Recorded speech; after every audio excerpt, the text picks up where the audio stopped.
but we should be live here pretty soon. All right, guys. Hey, thank you guys so much for joining us on our third episode of Total Media Live. My name is Timothy Williams. I'm from eMust Media, and today I'm here with Eric Taylor from Murfreesboro, Tennessee. Now, Eric, we're going to get into a little bit of what you do professionally and for our audience to kind of get a little bit familiar with you. But first, I wanted to take a second to let everybody know we are on iTunes. You can find us also on iHeartRadio. You can also find us on Stitcher and also now Spotify. So if you guys want to find the Total Media Live podcast, it's on a lot of platforms. If you love what we do, please drop us a little like, drop us a little subscription. It helps us continue moving forward and growing. I mean, it's been great to see the progress so far. So anyways, enough with the plugging. Eric Taylor, man, it is great to see you again, dude. When you pulled up, there was a lot of excitement. We've been building up this podcast quite a bit. This is going to be something that's tremendous. I hope our audience enjoys this. No pressure. But, hey, no pressure at all, man. Hey, I know how you are under pressure, okay? Come on, we can do this. But, hey, first of all, so you are based out of Murfreesboro, Tennessee. Tell us a little bit about what you do, maybe a little bit about what you're involved with right now. Well, as Tim alluded to, I'm from Murfreesboro, Tennessee. I actually own a fitness company called Tailored Fitness, which is a very good pun on my name. But basically, I train everyday people to customize their program that's tailored to the individual, basically to give them 50% of what they need and 50% of what they want. That's awesome. Because, like we were talking off camera, people don't buy training, they buy their trainer. So my job is to really make the client and really just someone I care about now to feel comfortable and to kind of take the science out of it. The science is there, but to make them really come and enjoy the experience. If that makes sense. Yeah. No, I mean, I think that there's a lot of comparisons to coaching when it comes to, physical training and coaching. 100%. And so a lot of the things that I deal with, I feel like there's probably a lot of similarities, being that, I don't know. For those of y'all that don't know, me and Eric go back. I mean, it goes back probably 15 years, man. I mean, I don't know. How long do you think it goes back? How old were you when you first started playing Yugioh? I mean, I had to be 12. That was it then, because the first time we ever played was in Books A Million, and you were playing Millennium Shield and Red Eyes Black Dragon. And I'm over here with like Goblin Attack Force and like PSV Genzo and like all this other stuff. So you were a little bit ahead of me at this time. I was a little bit ahead of the curve at the moment. So, I actually do remember that quite often, and in terms of when I think about you, man, and it's really crazy how I went from basically being, a kid and, seeing how the relationships grew as all the people that I met in Murfreesboro throughout my entire life playing trading card games. I mean, we're going to talk about Tailored Fitness, but I think that for our audience to understand who we are and our background, man, I've known you for so long, and this is just one of the many friendships we have in trading card games, man. 100%. I mean, there's still people that I keep in touch with from Murfreesboro. I mean, what's it like in Murfreesboro right now with the trading card world? Because for a long time we used to argue that Murfreesboro was the best, man. It was, and that wasn't a question. You can go back and look at the stats. I think it was like maybe, I don't want to be overzealous, but maybe like 10 to 12 out of the 15 top players in Tennessee. So, and you're looking at 1 and 2 right here, pretty much on and off. So, it was humble brags, right? Man, it was an incredible time. I mean, when you talk about just great competition all the way around. Even the people that was maybe like in 7th or 8th or something like that, they could still beat you on any given day. Yeah, and that was the beauty. Everyone was really competitive, but at the end of the day, we all played outside or we went out to eat. We traveled to events together, and we were all in slightly different phases of our life. And I don't think really outside of maybe a couple of people, we weren't really well off. Like we all came from really humble beginnings, and that's I think what kind of led to the grind and that, that friendship is because no matter what, we kind of like played for our like money and our survival, which was kind of interesting. And I don't mean that like a life and death situation, but when I was young, outside of having money, I got it through card games. Yeah. I mean, dude, you're giving me goosebumps over here when you started talking about what that grind was like, because not a lot of people know that. Like a lot of people that I met, including Nick, who's producing today's show. Shout out to Nick. Thank you, Nick. But when I met Nick, man, I mean, I was like 19, 20 years old, and I had money in my pockets to buy the top tier decks, to buy any single that I want. It was just a completely different experience than when I was 12 and 13 and like, dude, I remember the first nationals that I went to, and like my family had to send us money for me to be able to go in a hotel room. And I went and I played, and I mean, like, I was crushed when I came back and I didn't top that event. You know what I mean? Because it was so competitive in our locals that I thought that, and on top of that, I used to play on the internet when I was a kid. Yeah. So like I was playing people from all over the country when I was like 14 years old on online tournaments and stuff. And so it was crushing, but it was also humbling, man, that even though I thought that we were so good compared to everybody else, that there was this whole other league, right? Like this whole other tier of competition. And you're right, dude. A lot of us didn't have a lot. I mean, think about some of the people that we played with. Yeah. I mean, maybe, not to name drop completely, but I mean, Blake definitely had probably a little bit of ins to means to get cards. Duke Devlin. I mean, he was Duke Devlin. He was the Dungeon Dice Master. That's incredible, man. I just and then even as I got older, we did start to see the Yugioh ballers, though. If you remember people like Saban. Oh, I remember the Nashville crowd quite well. Someone still owes me a binder full of cards, so we won't get into that. We won't get into that. But there are good people in the trading card game. There are. And mostly for me, it's been other card games. But to answer your question about the Murfreesboro scene, mostly there's like a lot of small card games here and now that kind of flavors of the month that come out. I remember when Force of Will was big. I really enjoyed Force of Will's mechanics. Mono Red was really good, so I played it, of course. And but I got really competitive in that, and I enjoyed the mechanics of it. But unfortunately, and I'm not trying to be funny, I literally won every constructed event but one that we played for like a 6-month stretch, and I quit the card. I quit. It's like, all right, I'm done. Well, I saw the writing on the wall when already the Twitter crowd and mob crowd was like calling for bannings and stuff. And I'm like, well, the game's just now out. How can we do this? Let's let the game mature and, take time. And so I sold out, and I had like a massive collection that I just won, competing, winning store credit, winning packs, pre-releases, and sold it to, Cool Stuff Inc. At a Magic tournament. 2 weeks later, they banned the first block. Oh my! Not cards. They banned the first Grim block, and it was like, and I just remember it was like selling Cheshire Cats at like $40 a pop, and I had like 12. Pretty much like the 23 Goblin Attack Forces I had. Like I still remember like having like 23 Mirror Forces, like 17 Genzos, just like. Card games really provided me like with a lot of financial stability, like as a young man, and then obviously as I got old enough to like have like a public job outside of like working on the farm and that kind of stuff. But to give a little background, I grew up on a farm, that. Really humble beginning. Played card games from when it was Timely Treasures to Outer Limits. Now it's Outer Limits Burrows to Grand Adventures now, and all over Nashville. Yeah. So we grew up in the same area, and that was. You can't take that away. And some people don't see that. Some people, they don't see card games in that light. But card games is just another means to an end. It's no different if you played sports together, if you grew up in your beta club together, whatever that is. It's just another avenue to travel and grow together. And I think that's something that if people can kind of remove that and just be like, oh, it really doesn't matter if I play golf on the weekends or I go play a tournament with my buddies. It's really the same thing. Yeah.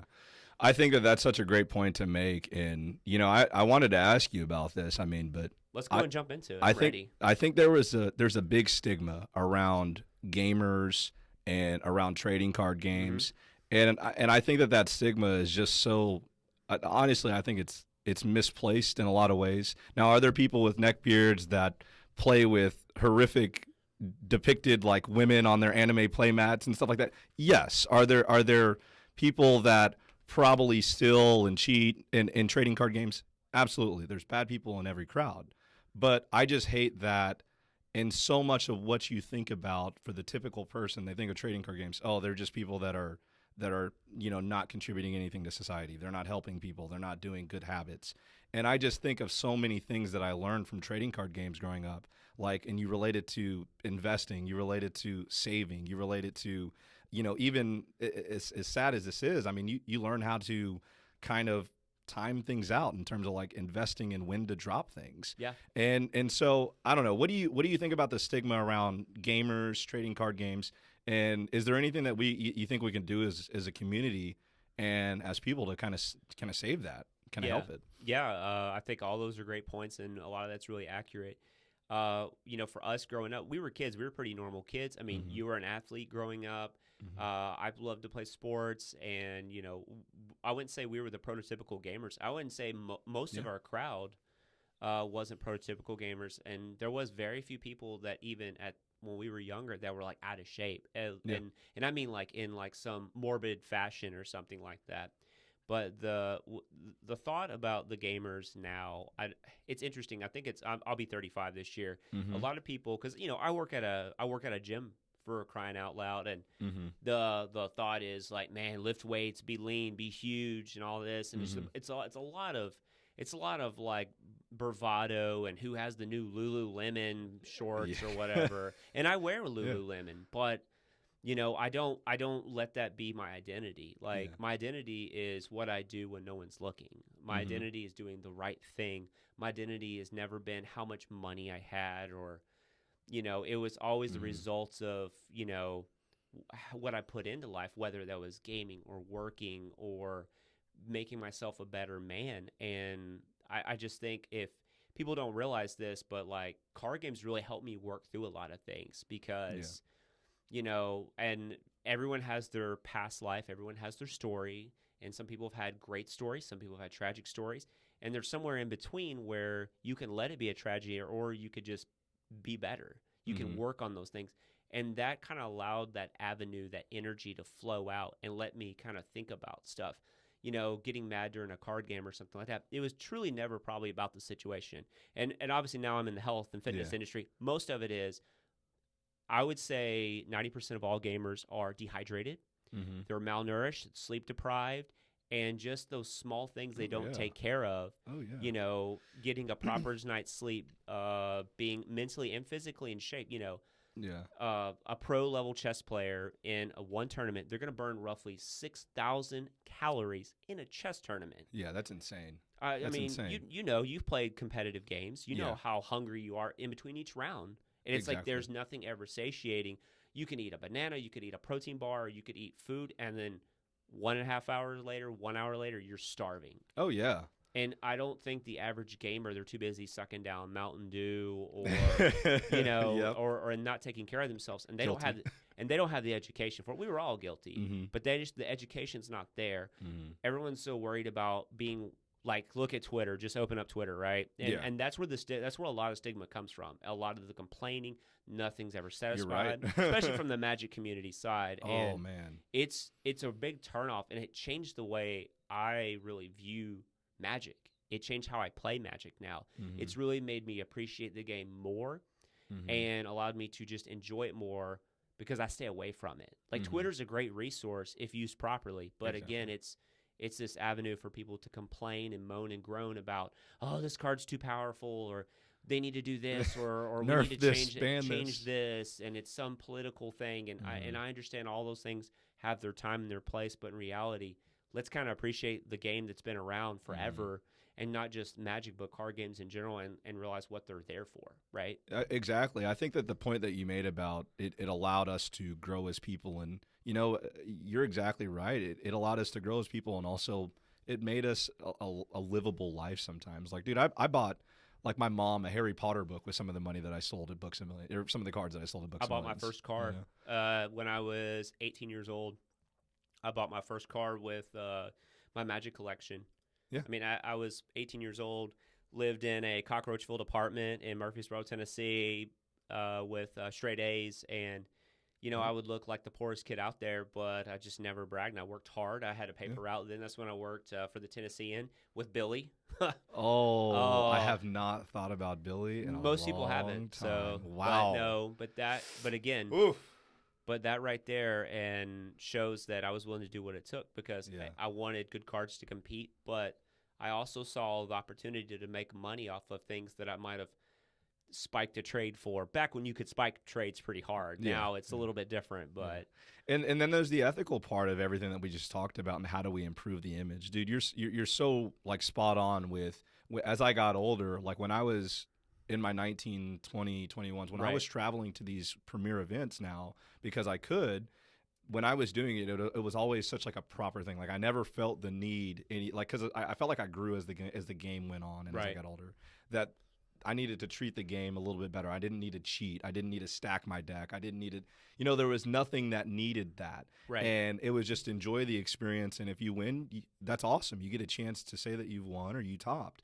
But I think that the culture can improve by a lot of people just looking at it that way instead of start with the basics. Yeah, and just instead of always being so caught up in like I gotta win, I gotta top, I gotta win, I gotta top, and these bad beats, these bad unlucky beats. Oh yeah, and that was my mentality as a young man, and I would say a lot of that was not having that right role model in my life to kind of, now as I've gotten older and just watching, multiple athletes, some of my heroes growing up, name drop Tom Brady, he's my hero, but but the process, enjoying the process, it's always disappointing when you lose, but you can reflect back and learn, did I make the right throw? I made the right throw. It still didn't turn out right, but it was still the right throw. Exactly. Just like how many times have you made the right play and you're like on a 2% outer that your opponent gets it?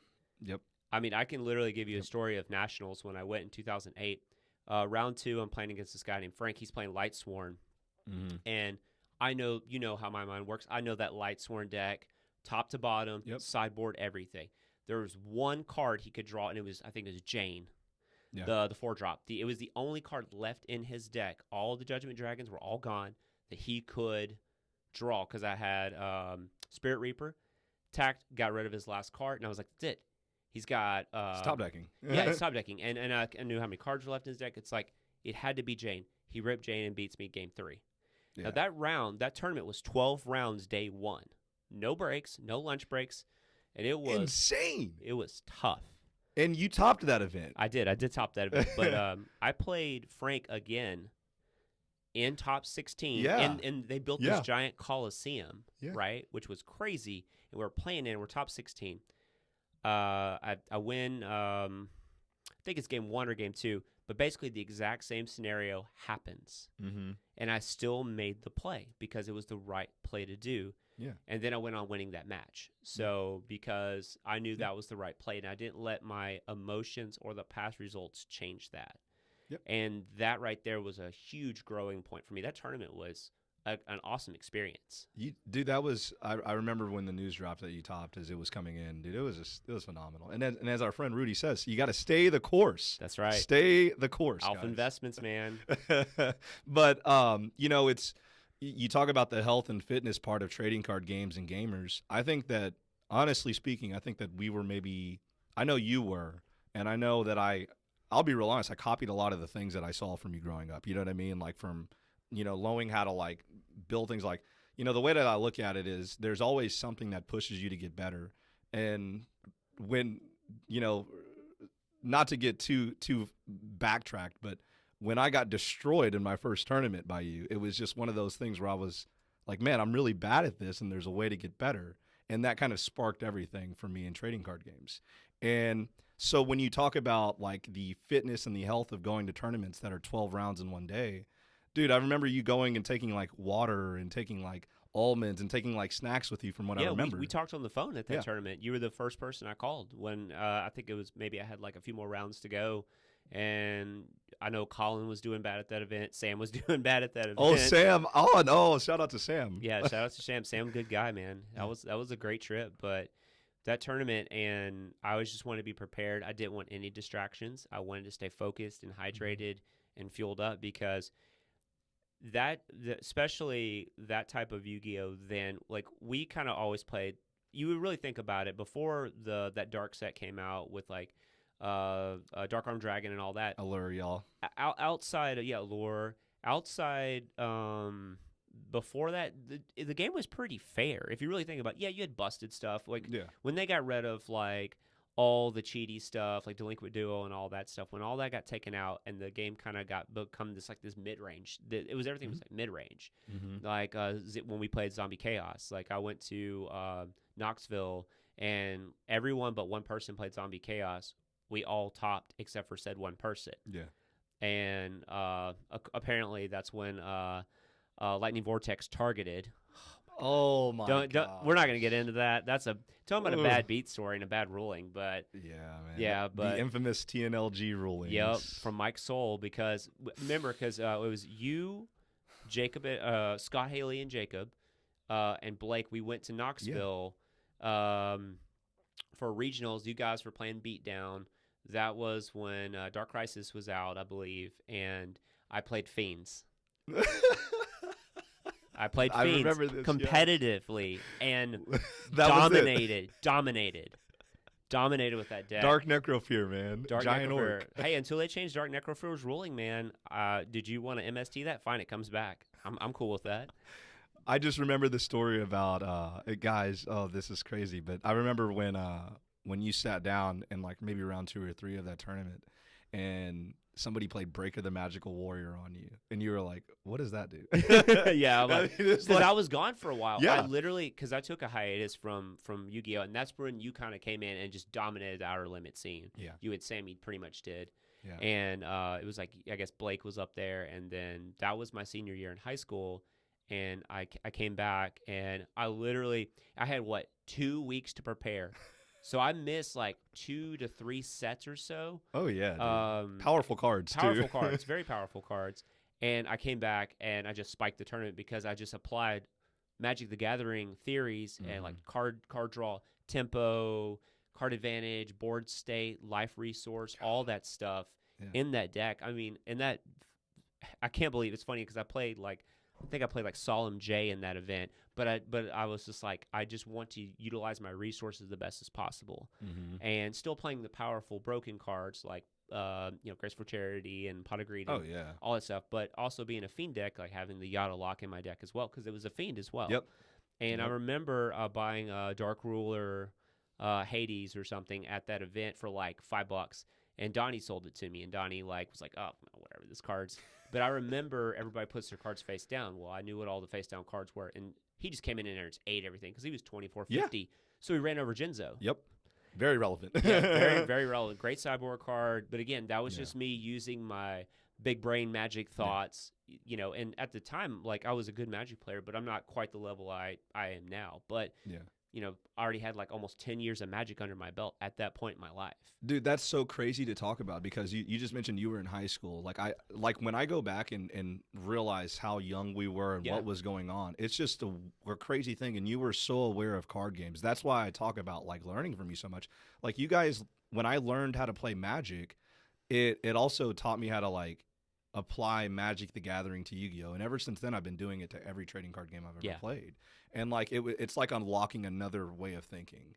And like it's just like I said, it's really cool. It's something to think when you think about. You're just really happy that you're able to experience all this because that's not the typical experience for people in trading card communities. Like you don't have people that have been playing Magic for 10 years, especially now. Yeah.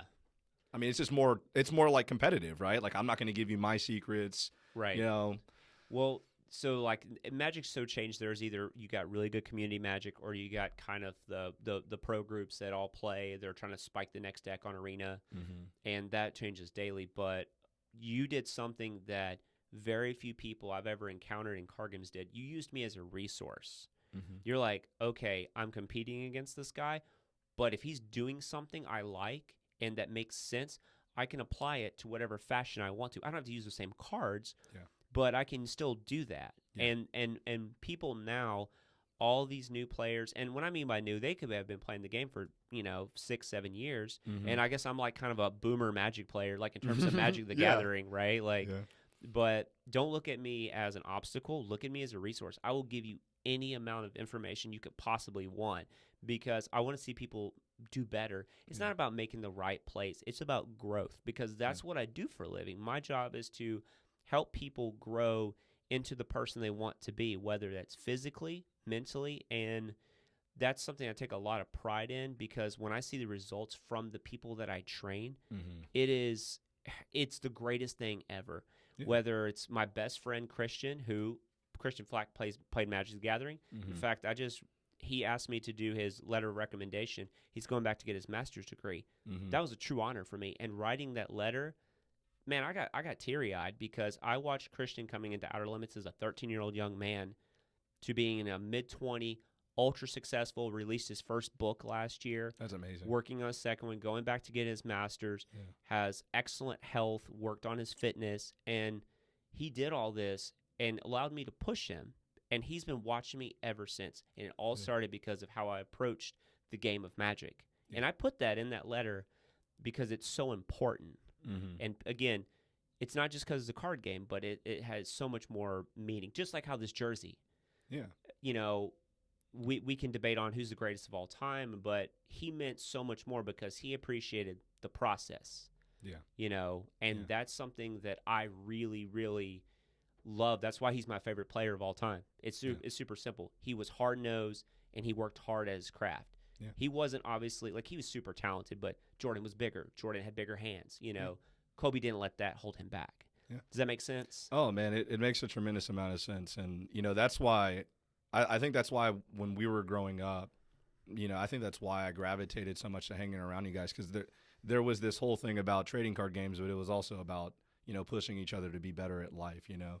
And you know, when you talk about making people's life different in the fitness world, when I think I saw maybe 2 or 3 years ago when you first, I guess, really started training people professionally. Is that about accurate, about 2-3 years ago? I started in 2015, and it was like 2015 in November. So it's easy to say 2016. Okay, so about 4 years. I mean, so you're, you know, when I saw that, it was just, it's been cool to see the growth from the very beginning to where you're at now, and to see that you're changing people's life. And that's the coolest thing, man. I mean, I ended up being a teacher, you know, and you know, of all the things, and a coach, right? Yeah, a teacher and a coach, and at the high school level. And it's just one of those things that, like, you know, it makes sense, you know, like after all the things that we kind of have done in terms of trading card games, in terms of growing up, working, and all that, all of our habits. You know, it's just interesting to see how, you know, this is kind of how it's played out so far. And there's still more to come. That's the thing. There's more to come. Absolutely. Right? This is just the beginning, and I'm just in the season of growth right now, and I wish I had this type of perspective as a young man. There's no telling what I could accomplish. I always joke and said, man, if I would have studied science and medicine as much as I know about card gaming, I'd be somewhere in Elon Musk realm of knowledge. But you know, the heart wants what the heart wants. So, and that's what really helps me. I don't know. That's what keeps me creative. You know, and there for a while, I would say there was a point when I really kind of like didn't want to be in card games anymore. And it was tough because when I kind of strayed away from card games because I didn't like the community, I didn't like, I was kind of stuck because I was still competitive at nature, but nobody else wanted to be competitive. Everybody else said, oh, I just want to play casual. When you're, and for anyone who plays Magic or any card game, but you can't be casual playing Thoughtseize and Termagoyf in your deck. That's not a thing. And you know, that's like saying, hey, I really don't like to drive fast, but I own a Ferrari. Like, that's just counterintuitive. Just for looks, that's just counterintuitive. But you're 100% right. I love coaching people, and that's really how I view it. Not just I teach and I coach. You know, again, the rep sets and schemes, that's all important, and most of the clients don't care about that. Some do, and that's awesome. Oh, yeah. But most of the time, they want you to communicate and break things down with them and relate to them. They want to talk about someday, they want to talk about their cats. The next day, we talk about the stock market. Some of my clients, a lot of my clients play Pokemon, they play Magic, they play various other games, they play Hearthstone, and that's the people that gravitate. I've trained Trevor, I've trained Mike Hanley. Yeah. Like, Blake's going to start training with me. Are you serious? That's 100%. Awesome. Blake reached out to me. Blake's doing well. And it's funny, these guys that I grew up with, and I always felt kind of like the dad of the group. You know, Blake was the uncle who smoked. He was that uncle, and it makes sense, right? Yeah. But you know, we were the older ones of the group, and you know, Trevor's done well for himself. Mike's a high-level manager for Brinker Corporation, Chili's brand. And I worked with Mike. I got Mike a job there. I got him a job there because I believed in him, because I believed the other place he was working for. And I wasn't even a personal trainer then. They weren't utilizing his skills. People think of Mike in one way. In reality, I know how Mike worked. Mike was always competitive. We joke about Mike, but dude, Mike was so good, man. He didn't even mean to. Yeah. I will never forget the day. It was funny. I was talking with Trevor yesterday, and Trevor was talking about the time Mike drew BLS on him, Black Luster Soldier. Yeah. And Mike goes, I had it the whole time. And Trevor's like, no, you didn't. You literally had no cards in your hand. He goes, but dude, I had it. And that's just classic Mike. I mean, nothing beats Billy running 5 cross-outs and oh my god, that kind of stuff. But if we wanted to talk about cheating, I mean, it would be hard to talk about trading card games. He was Bandit Keith. He was literally Bandit Keith. And again, we have these inside pop culture references that most people don't know about, and that's something some people can rub elbows about. They're like, yeah, that time in Alpha Kappa Tappa Data, when we funneled that beer. We really had a lot of clean fun. Yeah. And you think about our group, we were really wholesome guys. Sure, we were turds when we were little, but we weren't into trouble. And I think we kind of helped keep each other in check. And some people strayed, and some people accelerated like us. Yeah, and that's just the nature of of anything. Trading card games helped me stay disciplined in a lot of ways. And great point. And I think that is one of those things that it was really cool to be around people that didn't have bad habits. And that was what trading card games were. I had my high school teammates and everything. Right. And then I had, my trading card game crew that no matter who I hung out with, I wasn't being influenced in a negative way. And I think that, more people are starting to see that part of video games. I mean, you're starting to see athletes endorse video games. You're starting to see video gamers become celebrities. I mean, would you ever have thought that somebody who's really good at Marvel vs. Capcom 2 would be a celebrity name in the video game community and game? No, I wouldn't think that certain Reed Duke, very well known, respected Magic player, Hall of Famer now. He was in Forbes magazine. They did an article on him. They did a photo shoot on him. And it's so close. It's so close, and the problem, especially with Magic, is they don't have a face for Magic. They don't have that really. Brian Kibler was that guy. He went to Hearthstone, and now he's kind of back and forth in Magic. Yeah. But again, Brian was excellent, but we still need somebody to kind of, how do you say, to kind of push people's buttons a little bit. I want to say a villain, but we need a personality for gaming, because Magic players, they don't interact when they play. They just look down at their cards. Yeah. Arena's a little bit different because you're looking at the screen. You can kind of be a little bit more animated because you don't have to really worry about the other person's body language. Yeah, and all that, exactly. But that's something Magic really lacks. And now you have all these streamers with cool personalities and stuff. But you don't get to see these people in person a lot. They might be halfway across the world, and that's something it really lacks. We don't have a ninja, right? We don't have that guy. Yeah. But, take someone that we grew up with, Jonathan Miller. Jonathan worked for the Dallas Mavericks. That's crazy. He worked for their esports team. That's actually nuts. I did not realize that. Yeah, because he did all... That is right. He always played Call of Duty and stuff Halo, at a very high level. Yeah, and he, when him and Hunter used to play, and, he got hooked up, and he was always in the Halo scene. He did commentary, streaming, everything. That's insane. And they had a group where they were doing the giveaways for Ninja stuff. And then that led to his guy that owned the company with Mark Cuban, and then the lead of their esports team called John. John flew down there, interviewed, and now him and his wife live down there. That's Who would have thought? I would have, dude. I don't want to share all the stories on air, man. There's a lot of cool stories that we would have to share off air about seeing Jonathan when we were younger and where that is now. And that's, dude, shout out to Jonathan Miller. Absolutely. That is tremendous. That's what it's about, dude. That's what it's about. What do you so let me ask you something. This is the question that I know our producer's probably have in his head. I know he's got to have this question in his head. I've got this question in my head. Our audience might have this question in their head. How do you feel about Hearthstone? I think Hearthstone has been pretty interesting because it's actually so interesting, how all card games typically copied Magic. When you see Magic the Gathering start copying Hearthstone, you're doing something right. Oh. Now, I played Hearthstone for a little bit. There are things I don't like about it. There are Mhm. things I do like about it. I mean, but if it wasn't really for Hearthstone setting the mold of how that works, there would be no MTG Arena. And Arena's blown Oh. up. Yeah, I there's a mean, whole online community, right? it's massive. I mean, it was the biggest part of, Wizards when Wizards come out with their quarterly report on, that type of media of how they sell and all that stuff. That was Arena was it. It wasn't Magic Online. A Magic Online is going to be a relic of the past. Ultimately, that's going to go away because Arena's taken over. It's so Really? easy. It's beautiful looking. It's simplistic. My girlfriend she knows how to, she can just literally click buttons. It's super simple. Sure, Oh there's some my complexities to anything, but it's coming to mobile this year. That's huge, right? Yeah. Largest card game in the world in terms of physical, and it's going to come to mobile, and it's grown so much. And I couldn't get into Hearthstone. It was fun, Yeah. but Magic was my first love. Yu-Gi-Oh is my favorite though. Really? I've never had more fun playing Yu-Gi-Oh, and I really felt in depth with it, and I legitimately cared about what I did. Mm-hmm. And unfortunately, it just didn't. I just had that feeling after 2008 that it was going to change due to how Upper Deck ran it. Mm-hmm. And how their little play group and the team they sponsor, they were we won't get into those guys, Yeah. but Yeah.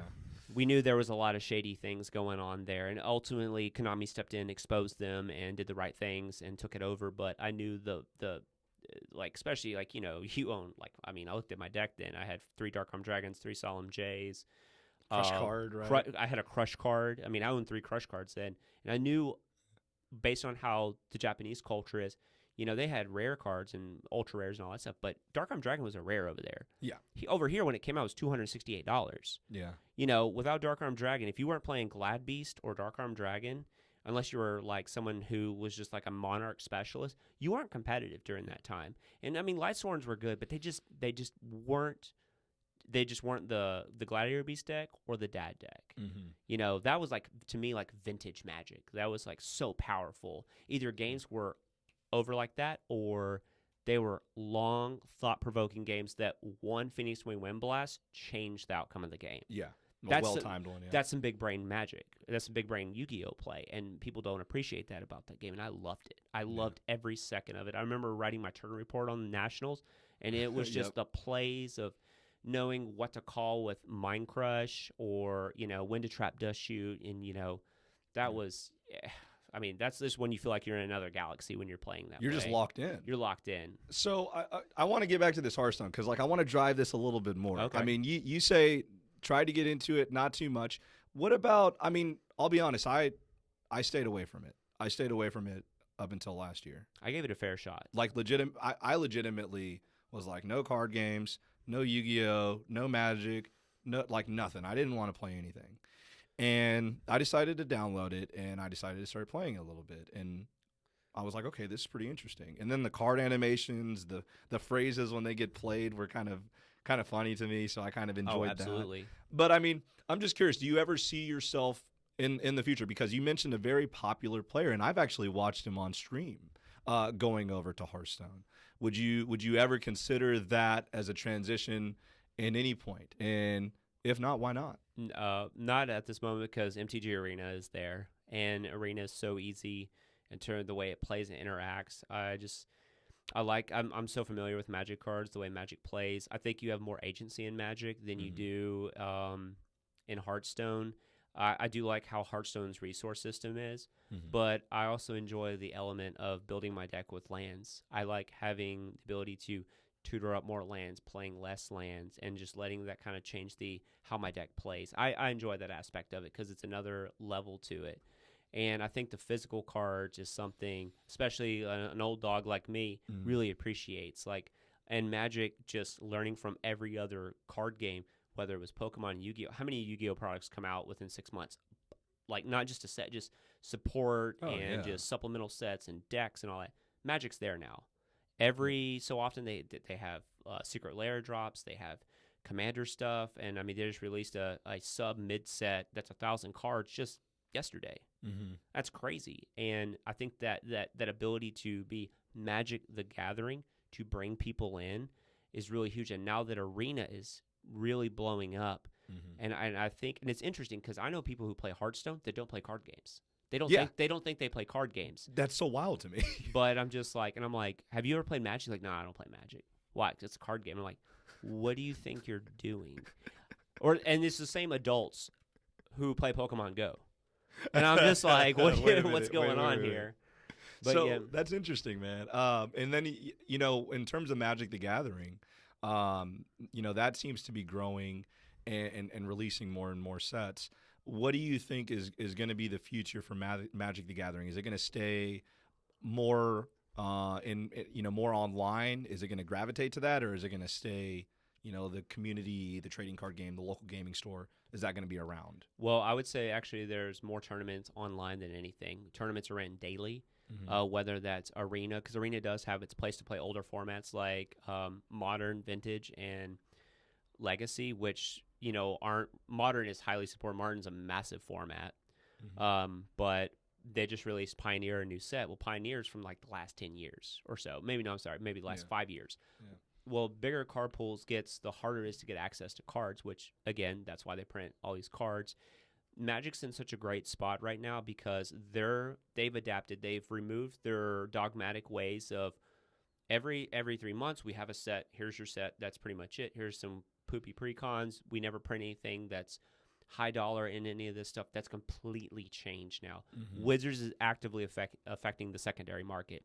Oh yeah, it's completely different. They've got some really smart people in their front office now that listen to their customer base, that pay attention to numbers, that give you fun and exciting things to do, and you can play Magic any way you really want to. And that's something that they didn't do for a while. It was you had your LGS and your Grand Prix. That was it. And maybe like states and regionals, pretty bland stuff.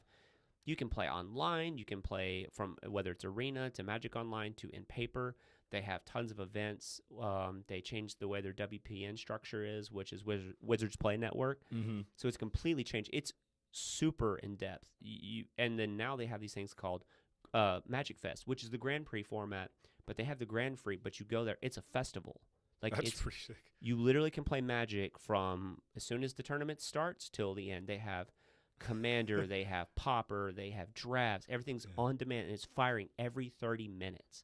I mean, I went there just to go experience and not play the main event. I had more fun playing side events. I mean, I won 3,100 tickets playing side events. That's equating to about $1,000. Jeez. And then their prize cases are you can have old cards, deck boxes, booster boxes, master sets, artwork, anything you want. Like I fold out almost an entire standard deck.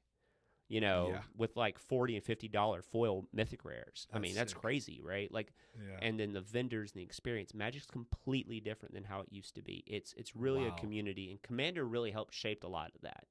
And that's one thing that I don't think any other card game has is Commander. Yeah, Commander's a unique format, right? Because it's like one of each card, right? And it's like how many cards in the deck? Like 100? 100 card singleton. You have 99 cards in your main deck, and you have your one Commander card, which is a legendary creature or a planeswalker that is stated as it could be your Commander. It is actually the most popular format in Magic the Gathering. Wow. Yeah. That's actually, I did not know that. That's actually something that's huge. It surpasses Standard, Pioneer, and Modern. So is there a specific format that you enjoy, I guess, the most in terms of tournament play? Tournament play, I like Standard because Standard's ever-changing, but I also like competitive Commander now. I mean, it's great. Imagine, remember watching Yu-Gi-Oh! As a kid, and, like, Yugi always had, like, the card that he needed at all times, and you felt like their decks were, like, 100 cards, and it was like, how come he has all these different cards in his deck? That's what Commander is. That's a good way. It really is, and you really get to collect cards that you love based on your deck style, and really, I mean, you got a lot of like deck room with 100 cards. Yeah, and insane. It's really cool and it's super fun. And you would think I would not like something like that. And for a while, I was kind of like meh, but I really enjoyed it. For Christmas, my client, my best friend Christian, got me a dual land, a Taiga. Well, that's on the reserve list. I mean, that's a very expensive Magic card. Yeah. And then Kelsey, my girlfriend, got me a Badlands for Christmas. I mean, that's a great investment because they only go up in value. They don't ever drop. Exactly. Excellent investment. and they went into my commander deck. I mean, as silly as it sounds, when I draw them, I'm like, dude, this is sweet. This is something someone gave me. Like, it means something to me. Yeah. So, but I love Standard. I love Pioneer. It's a new format. Wizards is actively morphing that and being aggressive with it. They're not like making it toxic. They told you up front, we're going to release this format. We're going to let the players shape the format, and then we'll go from there. And then we'll step in and ban cards aggressively. We're letting the players basically be the testing front for it, as opposed to people who don't really play Magic up in an office. Yeah. Does that make sense? Yeah.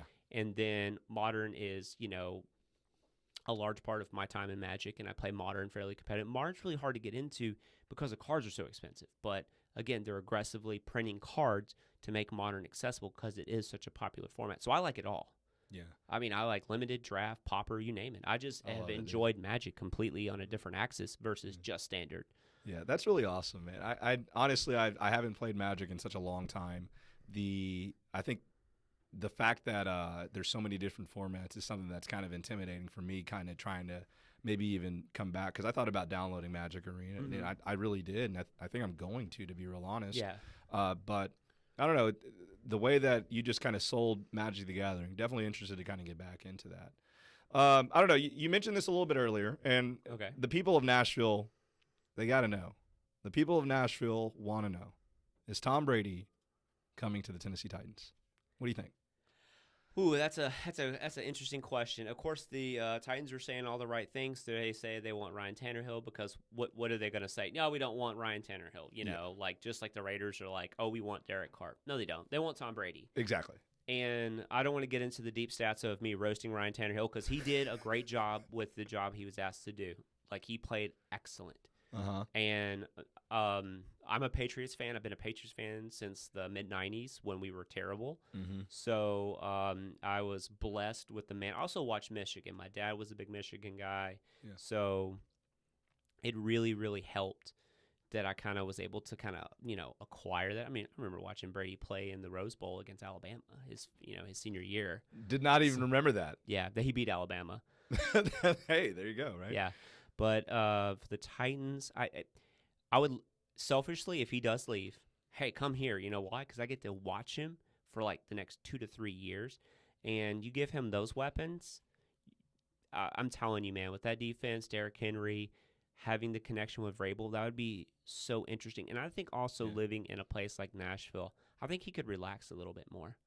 Yeah. And Nashville's growing, right? Like, think about, because yes. he has his TB12 brand. He's opened up his production company. Well, Nashville's huge for media. It's big for music, and Nashville's a health and fitness hub.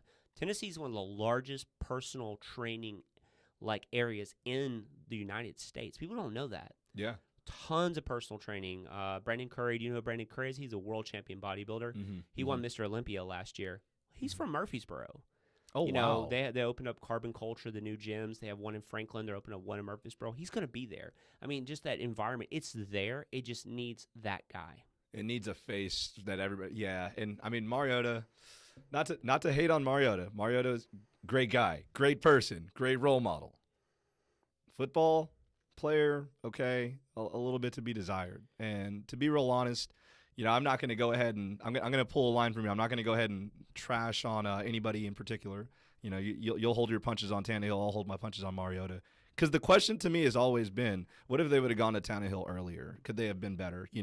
But I think we've seen as far as Tannehill can take the Titans. So I think bringing a person like Tom Brady makes sense in the football way. Now, you made a really interesting point about how he would make an impact on the city. And that's something that not a lot of people have probably talked about. I mean, when you talk about the Preds, the face of the Preds is not necessarily somebody that everybody knows, right? Right. You may know Pecorine. A lot of people knew PK Subban, but there's not a face of Nashville sports, even with the new MLS team. Mike Fisher. I mean, Mike Fisher.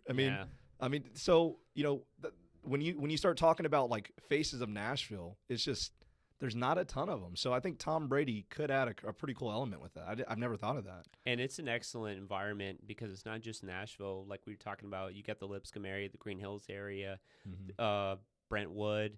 There's a lot of that element. And he's been in Boston forever, so he's been dealing with the media. I think it'd be nice for him to be able to just focus on football, Yeah. Giselle's going to be able to do wherever she wants to do. Like, Yeah. and they got excellent schools here for his kids. And then there's the element of him going to the Raiders. I just don't. That's not a fit. I know John Gruden wants that. It's not going to happen. No. The Chargers, they're aggressively. They franchise tag Hunter Henry. They traded for a Pro Bowl offensive lineman. So they're saying, hey, look what we're doing. Mm-hmm. Look what we're doing. But that's just. I'm going to tell you, it's going to be these 4 teams. And nobody wants to talk about it. And everybody's like, oh, no, it's going to be the Patriots or the Titans. Those 2 are in play. It's going to be either the 49ers or the Dallas Cowboys. Do not be shocked if he goes to the 49ers or the Dallas Cowboys. Because last time I checked, Dak Prescott's not signed. That is actually big money possibility. You telling me Tom Brady with the star on the side of his helmet. The thing about it, it's the biggest franchise in sports in the world. Yeah. It's American football. I mean, Jerry Jones. Jerry Jones wants to win now. I think Dak's great. I really do like Dak. I think he's a great leader, a great guy. He went 8-8 last year. Look at his weapons. Yeah, and granted, I will say this. I think that you made some good points about Tom Brady having the most weapons at the Titans. I think when you look at what the Titans have, outside of the questions on the offensive line, I think there's a couple question marks. Some people may be leaving. You know, there was a player from the Browns that got busted with an ungodly amount of marijuana, and so that's kind of led to a shortage of offensive linemen. And because of that, that may have a ripple effect on what the Titans are doing. And so it's just weird to see all these pieces moving around. And then, everybody's kind of stuck inside right now. It's just a weird time. But I'm going to quote Tom, and no one knows anything. You hear all these reports and all that. We don't know. Yeah. I mean, the Patriots have always done a great job with business, with him especially. I think last year was a sign, though, that he's earned the right to do what he wants to do. And I'm going to follow him wherever he goes. I'll still be a Patriots fan, but he's earned that right. He's done so much. He's taken discount after discount because he knew that leads to success. He did the right things for his team, and that's why Drew Brees only has one Super Bowl. Drew Brees took a max contract every year. Look at Aaron Rodgers. He's ultra talented. 1 Super Bowl. And I'm not dismissing those. Those is really, really excellent, things to do, but if you wanted more rings, and you can have, he's the greatest stats guy, or he's the greatest thrower of the football, and all this other stuff, but he's not the GOAT. Not the greatest of all time. He's not the GOAT. Like, Tom's the GOAT. It's just all there is to it. Like, these other guys aren't going to ever touch him. The only other guy that could probably ever surpass him is going to be Pat Mahomes. He has that ability. Yeah. But think about what Tom did. Think about, like, what Kobe did or Michael did. Or Timmy Duncan, super underrated player. 20 years. 20 years. Like, how do you do it for that longevity? I think that's you know what, I'll say this. That's the fact that made me appreciate LeBron James. I don't think anybody ever knew me as a LeBron fan. I'm still not a LeBron fan. Still not. I mean, but I will say this: if he wins a championship for the Los Angeles Lakers this year, I think that puts him in Laker lore. Oh, absolutely. Now, will I be buying a LeBron jersey? Absolutely. I think that. I can't imagine another person being on the Lakers right now leading them. In terms of the face of the NBA, it's just crazy how everything's worked out. Yeah. And, you just gotta sometimes take your hands off the wheel and say, man, hey, things are just gonna happen, and you can't control everything, unfortunately. And so to see where the Lakers are at now with LeBron, I really hope that he's able to get it done. But I would have never guessed myself being a LeBron fan before these past 2 years ever.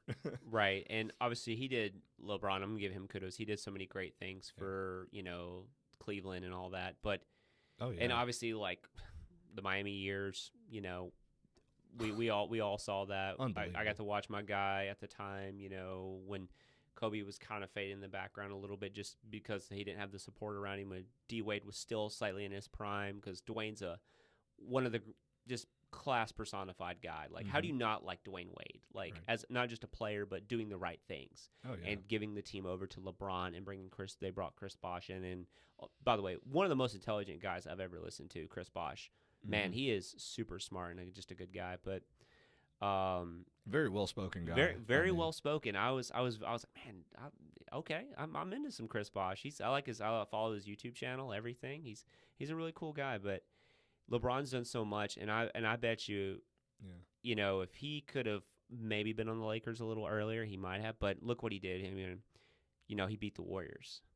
So yeah, Nick, our producer, he's a Cleveland Cavs fan, man. He's from Akron, so that's amazing. He's from Cleveland. My bad. So you know that's one of those things where we were watching a lot of those games together, and even though I wasn't necessarily a LeBron fan, you know, it was hard to root against LeBron when he's got that super team that he is fighting against. Man, that was unbelievable. So you know, and I want to jump into basketball a little bit, yeah, because I love sports. But so you know, you hear, and I don't know why, but it's middle schoolers. I feel like every middle schooler floss dances, plays Fortnite, loves Steph Curry and Patrick Mahomes. That's like their 4 criteria. Starter pack, and they have TikTok. Yes. So, but it's crazy because, and the Warriors were obviously ultra talented, and most of them were homegrown outside of KD. Mm-hmm. But let's think about this. The Warriors, the base Warriors, never beat a fully healthy Cleveland Cavaliers team. Kyrie goes down, Kevin Love goes down.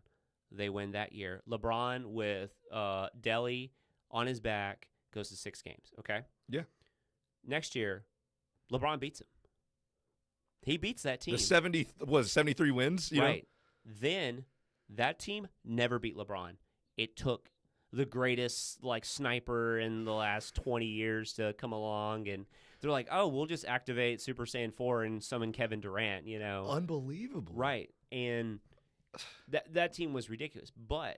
And they won, kudos to them, but they never, Steph Curry and Clay and Draymond Green never beat LeBron James.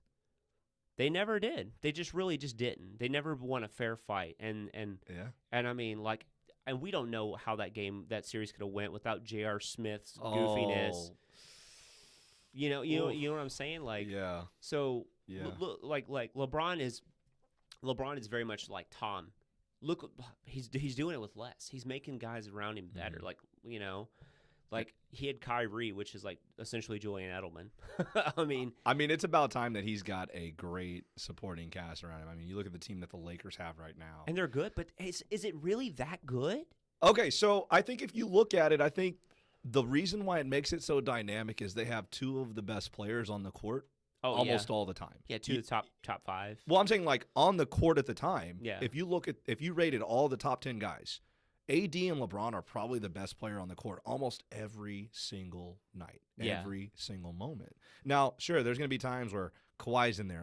Okay, he might be number 1, but LeBron and AD are 2 and 3. Yeah, you know, I'm not putting Paul George. Well, Kawhi's a Terminator, so yeah, Kawhi's just different. He's a different guy. I haven't seen a guy in a long time who is so effortlessly the way he plays. It's like he allows the game to come to him. He doesn't really force things, you know, and it's like he's just cool and calm.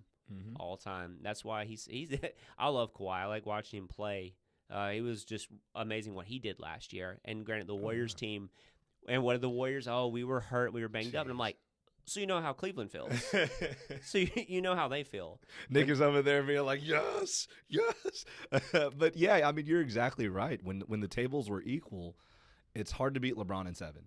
And that's what I keep falling back on when you talk about this current Laker team. I'm like, dude. Okay, so LeBron has never had 2 of the best players on the court at all times. And now he's got that, and you got to beat him in 7 games. And, oh, yeah, he's got a little bit of a supporting cast. I'm not saying that they're unbelievable players, but I'm saying they're better than Matthew Dellavedova. Yes. You know what I mean? They're better than Zildjianis Gauskas, okay, from a long time ago. They're better than Drew Gooden. They're better than some of these players that he used to have. Mario Chalmers. I mean, yeah, I would say that we have better players or right at Mario Chalmers at the peak that he was at his height of his career. You know, at the height of his career, that's how good he was. You know what I mean? Yeah. And so I would take that on our team. But what I'm saying is I think that he's got that around him. On top of that, I look at the coach, and I'm like, hey, the coach almost beat LeBron. With a team of like who was on the Pacers, yeah. You know, and so I'm like, I mean, Paul George is on there, sure, but I just look at it, and I'm like, man, that was a great series. Those series were really good, really back and forth. Mm-hmm. But I just look at that, and I'm like, hey, You got the best player, arguably the two best players on the court at all time. You got a pretty good coach. You got a good supporting cast, and they're playing for something. They're playing for something. Yeah, they're playing for something, and you know, that's that. It's it's sad because it's like I just kind of want to remove the East and then basically watch the Clippers and the Lakers in the finals. Oh yeah, that's really what we want. Like, let's get the Rockets. Like the Rockets are that aggro deck that came out, and we're like, oh yeah, man, we spiked this, and then we're just like, oh, so I just start running 2,000 defense monsters. Got it. Okay, you can't win anymore. Got it. Noted. I mean, you're exactly right. Like when it gets to the tournament, to the top cut, that it just doesn't work. The way that the Rockets play, it's still to be determined on whether or not you can win a championship with it. The same way, if you wanted to relate trading card games to it, the same way that some of these aggro decks and some of these trading card games, they just haven't gone 12 rounds plus top cut to win it. Well, and also, and they got rid of their best sideboard piece, which was their big guy. That would allow them to, okay, the small ball thing's not working. They got rid of that guy. They traded him.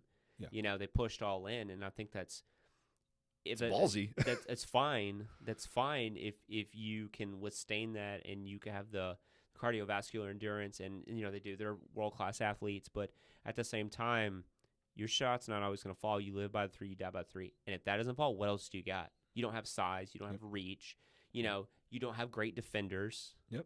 I mean, you saw that I think maybe it was 2 years ago, but they went 0 for 25 from three-point land in one game or something like that. Yeah, and they still almost won. That's what's crazy. Yeah, I will say that That's true.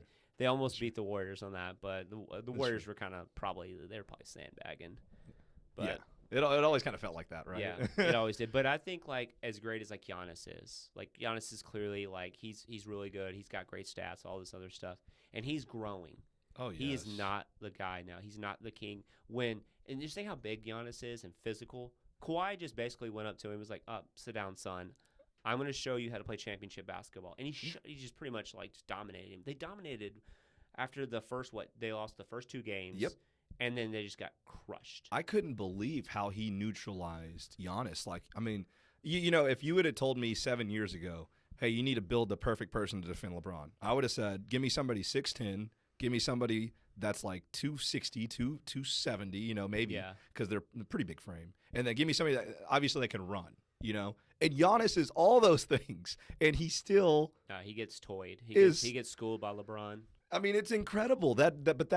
That also speaks to how great LeBron is. His brain. I mean, you just gotta give it up to somebody, and I hope that people appreciate him while we've got him, and he's still doing it at the age of 37. Yeah. I mean, it's incredible, man, and I hope that they're able to finish it. We'll see. We'll see. I think it would be great for basketball. Absolutely great for basketball. Because let's be real. I mean, if the Bucks win it, cool. It's a good story, but it's. The Lakers win this, it was really big. I mean, and granted, it's not on the same scale, but when 9/11 happened, who won the Super Bowl that year? It was the New England Patriots. Yeah. It was it was the Patriots. It was Patriot pride, and that it's so wild how sports. And then Boston won not too far from that. You had the Celtics winning, but then you had the Red Sox winning. I mean, talking about a city who's just. Bruins, Boston's just got it made right now. They've got a lot of champions. That's why it's title town. But I think the Lakers, not to jump off, I think the Lakers winning would be great for the league. Yeah. And when the Lakers are good, the league is good, and I think that's huge. Yeah, and it's going to be interesting to see because obviously with I don't want to say the word, but everybody knows what's going on right now. It's 2020. We've got a little bit of a pandemic going on. And the NBA season got canceled, or excuse me, it got suspended. Let me correct that. Suspended. Let me clarify that. Suspended. But it's one of those things that I wonder how the league is going to come back. I wonder what's going to happen. Are we even going to have a conclusion to this year? And then what is this effect going to have on society? Are we going to see more people jumping into streaming, more people watching that? I mean. It seems to be the logical answer, right? I mean, right. And I know the players were going to have a meeting and they were going to try to determine what the next move was.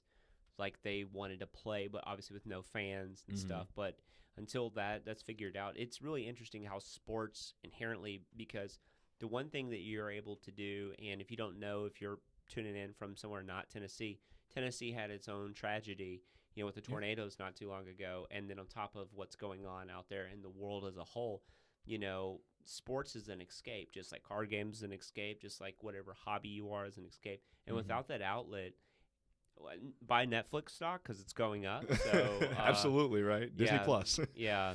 So I mean, it's our escape. It's kind of it's weird how sports can unify a country despite all the negativity that you see on Twitter, politics, all the nasty stuff.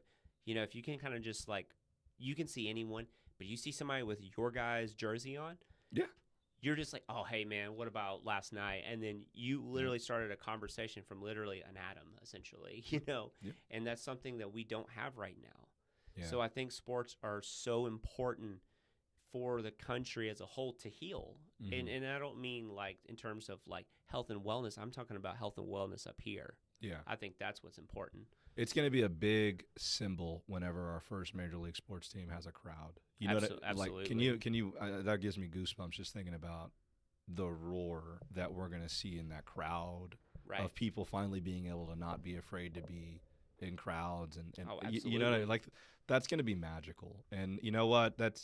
We talked about it a little bit off air, man. But one of the coolest things about what's going on right now is that you turn on the news and you see people in Italy and they're on their balcony and they're singing with one another. They're showing love in a humanity in a way that humans need it, and in times like this, where people might be scared to go someplace or be in large crowds, it's just cool to see that even though we realize what's going on, we can still have affection for one another and affinity and love for one another. So, out of everything that's happened, including the tornado that's affected us directly here at Total Media Live and all around Nashville and in the Middle Tennessee area, including Cookeville, Putnam County, and all those people. But it allows us to come together, and we're going to be stronger through this. We're going to find a way to, to solve these problems. And goodness willing, we'll be here to celebrate it when it happens. Absolutely. You got the greatest minds in the world pulling the resources together, and I think it's just inevitable till it happens, whether it's a cure or a vaccine to help prevent it. Yeah. I think everyone's trying to work on the same page to get this it's just not good for anybody, economy-wise, anything. But, again, while being negative, everybody's worried about the stock markets and stuff, and I do, and I'm invested into it to some degree, but at the same time, I'm worried about the long-term picture of how it's going to affect society. Yeah. And the positives that are coming. I'm already looking to the positives. Mm-hmm. My girlfriend, she coaches AAU at Alliance for volleyball for young girls. She has the 14-1s this year, mm-hmm. and all their stuff is canceled till I think March 31st or the first week of April. Wow. So no practice, no nothing, and they have a tournament in Louisville, or did have, coming up, and so. That's part of her life. That's something she loves to do. And it's interesting because, you guys, and real quick, the audience doesn't know this, but Tim and my girlfriend both went to Smyrna High School together and Lipscomb, which is hilarious, which I had no idea. And I knew you went to Lipscomb. I knew that, but I just never registered. Yeah. So it's really funny. And she coaches as well as you coach. So mm-hmm. that's something that you guys relate together. And it's really interesting when you were relating earlier about coaching. Do we have the right people in place to coach us through this as a nation? And I think if people really kind of remove their own personal bias and listen to the messages and stop looking for a vendetta, just you can get through this, right? To put your hatred aside, let your voting deal with that when it's time for that. Exactly. But right now, that's not important. It really just isn't. It doesn't matter. It doesn't matter if you're left, right, middle, whatever. It doesn't matter. Yeah. What matters is staying healthy, doing the things that are going to attribute to the success of the United States and the world, really. Yeah, we've got to find a way to come together in times like this instead of continuously dividing each other. Mm-hmm. And I think that's something that people are starting to realize. I think that's something that I hope so. I really do. Yeah. So, I mean, you would think that's gonna be the side effect because you brought up 9/11 earlier, right? Mm-hmm. When 9/11 happened, I was literally 10 years old and 11 years old. I was in high school. But you know what I mean? But to put it in reference, I do remember people, I thought that some people became like, hey, we're Americans. Absolutely. It's not, hey, I'm this person. It wasn't so individualistic. It was, we saw a sense of identity in terms of being an American, and we were proud of that, and we wanted to protect that. And so I hope that we can reach that level with being a human being. You know what I mean? Like, hey, let's protect each other because we're all human beings. You know, it doesn't necessarily have to be Americans, because I want the Italian people to be safe too. 100%. I want the Canadian people to be safe. I want everybody to be safe. So I think that if we continue to, like you said, the greatest minds in the world working together, pulling our resources, I think that's the best way for us to overcome these problems. And I think that that's what will happen. And if it doesn't happen, then you know what? We'll go out trying, because that's what humans do. The fighting spirit of a human being, man. It's just, you know, we're gonna find a way through this one way or another. Yeah, you can't quantify it. You really can't. It's something that, you know, you experience in hard times when you're growing up, and in hard times like this, you know, and tragedies. But you know, the human spirit is something that we all have got to kind of come together and just get behind. And you know, wash your hands. You know, don't touch your face a lot. You know, do all those things that they're telling us. Listen to the people that are experts on it, and you know, we're gonna get through this. And you know, thank you so much for coming on, man. I think it's been an awesome podcast. I hope that our audience has gotten a chance to meet us a little bit closer, to meet Eric Taylor, the man behind Tailored Fitness. Once again, out of Murfreesboro, Tennessee. Anything else you want to drop? Anything special you got coming up? Anything that people can do to reach you? You can just reach me on Facebook, Twitter, Instagram. It should be at Tailored Fitness or eTailored Fitness, because someone took Tailored Fitness. Unbelievable. But you can search me out. You can search out my personal page at the real Eric Taylor, Twitter, that kind of stuff. It's pretty easy to get hold of me. So if you need me for my services, or you want to talk to me about card games, I'm always available for that. Whether, you know, and just you know, piggyback off of everything we kind of talked about and wrap it up. And you know, don't let something that be like that stigma, whether it's anime or card games or something that you deem that's not part of your society. I asked my girlfriend, you know, and she was an athlete growing up. You know, she's got her doctorate, you know, she's Dr. Peck. But, you know, I was like, did you ever think you would date a guy who played card games and watched Dragon Ball in his 30s? You know, and she was like, she just had no comment, but no comment. But she like finds humor in like certain things of like there was an episode of Super, and you've probably seen it, where Vegeta takes his family out to like the park or so. It was like a carnival fair. Mm-hmm. And she goes, gosh, that's how you are in society. You are literally Vegeta. And I'm like, but just that small humor. But ultimately just be open-minded, and don't, again, the stigmas, just like people who are athletes. You don't want to be known as a jock or a meathead. Right? Yeah. That's stupid. Why are we putting labels on things like that? Let everybody, as long as people are good and they're trying to do good things in life, let them like what they like, as long as it's nothing like negative or illegal, right? Exactly. Just be open-minded, and you probably will learn something from somebody. And that's the one thing I try to open up to all my clients. Be open-minded, whether it's with training, the style of training, and just the things that you like in life, right? And you will grow. You will literally grow in life, and just allow yourself. So, and as long as you're teaching, you can learn. I never stop learning. And when I opened up my mindset about that, that's when I make the best, growth jumps in my life, is when I learn. When I'm teaching something, I learn more than I'm really giving out. Yeah. And that's amazing. Oh yeah, man. That's exactly. You would know, you're a teacher, so. Dude, the questions that I get in the classroom are like, that's the coolest part about my job, is like I have to answer a question on the spot that I've never thought of in some cases, and put it in a way that not only this person gets it, but the whole audience gets it. And it's so cool. You know what I mean? It's just like every day. It's so cool. But anyways, like I said, thank you guys so much for joining us. You can find us on iTunes. You can find us on iHeartRadio, Spotify, and also Stitcher. Thank you guys so much for listening. We are out from Nashville, Tennessee. Thanks for listening to Total Media Live.